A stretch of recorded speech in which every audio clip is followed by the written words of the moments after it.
My name is John Brand. I am a former record producer and manager of Stereophonics for 10 years. And I first met Stuart in 1996 in Aberdare Coliseum. My first impressions were that they had some great songs. Kelly was a great front man. He had a fur coat on that he'd found in the dressing room, I later found out. Stuart was a very dynamic performer, very loud when he hit the drums, and very loud with his personality.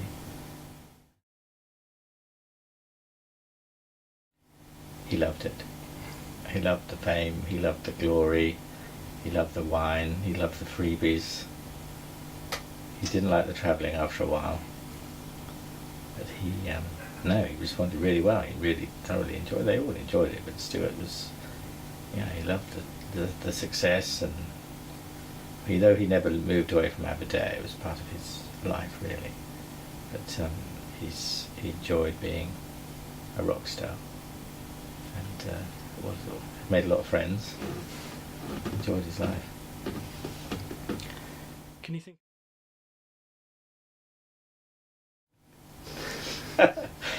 I don't know if I can repeat them. Yeah. Well, what goes on the road stays on the road, mate.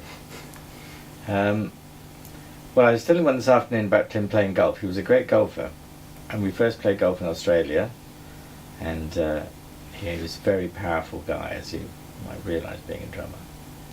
And from the moment he picked up the golf club, he became an excellent hitter, great coordination, and he outdrove me after about 20 minutes, which is a bit frustrating. And went on to become a great golfer and played a lot of golf with some of the finest British golfers, really. Most of the rest of the memories involved drinking. We did a lot of drinking for 10 years. God, how long was that?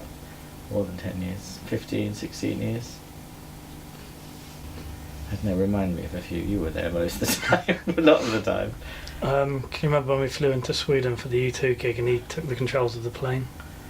Oh God, yeah. For the first time we went on the plane together, of course, I didn't. We hired a little plane to fly from London back to Aberdare, to Cardiff, to go and do something in Aberdare. And we got on the plane at London City Airport, and it was me and Kelly and Richard and Natalie sitting in the back. Stuart immediately walks to the co-pilot's seat, sits down, and wants to know all about flying and stuff like that. And the captain turned around and said, "Stuart Gable, I'm a big fan of yours. I used to be the drummer in The Exploited." And we suddenly sat there and realised that we were being flown to Wales by two drummers. Not a great experience. And of course they played up all the way there, up and down, freaking us out. Yeah, that was pretty scary. But he had a hat on, but he still had all the tattoos. The captain, that is. When we were in Paris with Rolling Stones, first show in the Stade de France, and we went down to catering, and we were there before we got there before the Stones did our sound check, and went down to catering, and there was this big plate of shepherd's pie, and so we just went in and started looking around.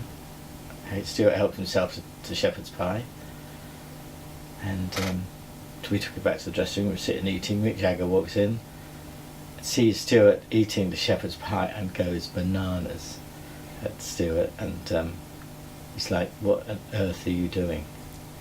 And Stuart's like, don't know what, I've just eaten the He said, "You've eaten Keith Richards' shepherd's pie." He said, "You can't touch the shepherd's pie until Keith Richards has eaten it." I think that's probably it. And of course we were all sitting there going, so that's a real shame. And not quite sure how to deal with it. And Ronnie Wood came in and started larking about behind Mick Jagger, pretending, to be just kind of messing around. And we started to realise it was a joke. But Jagger made Stuart take the shepherd's pie back because we were never really sure, and we took it back to the catering, and we knew the girls who were doing the catering because they catered the U2 tour before us, and Stuart was like, I'm really sorry, I've broken the crust of his pie, and we've got to put it back exactly as it was. Anyway, Keith Ritchie came in later. He had a bit of a laugh with him, and then played pool, and it was fine.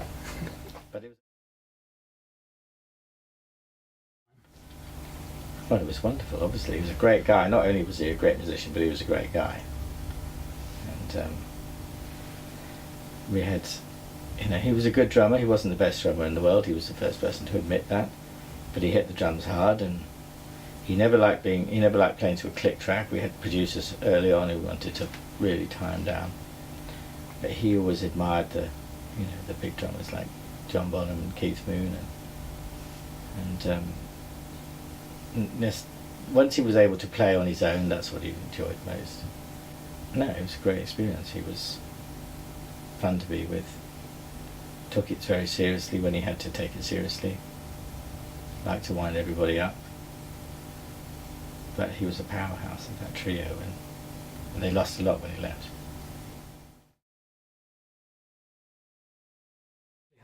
Well, we talked about it straight away.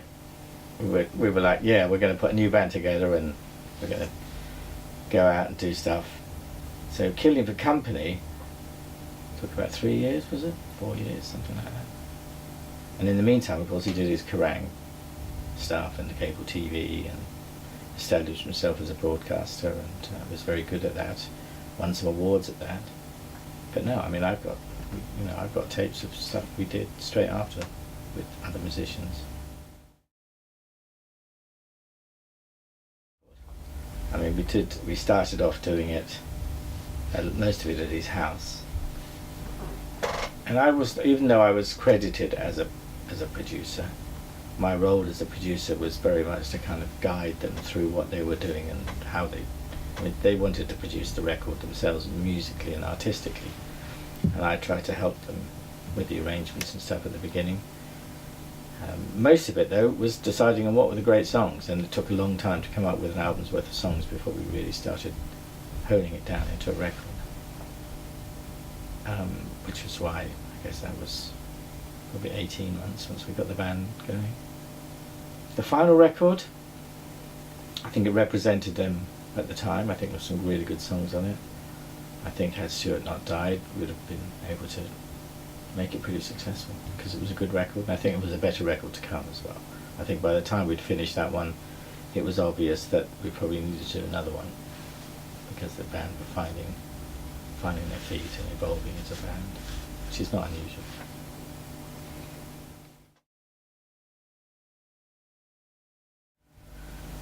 Big, loud. He was, he was a great guy, very loyal guy. Had a lot of outward charisma. He was a great rock star because he carried it off really well. People loved him. Yeah, he was the archetypal rock star.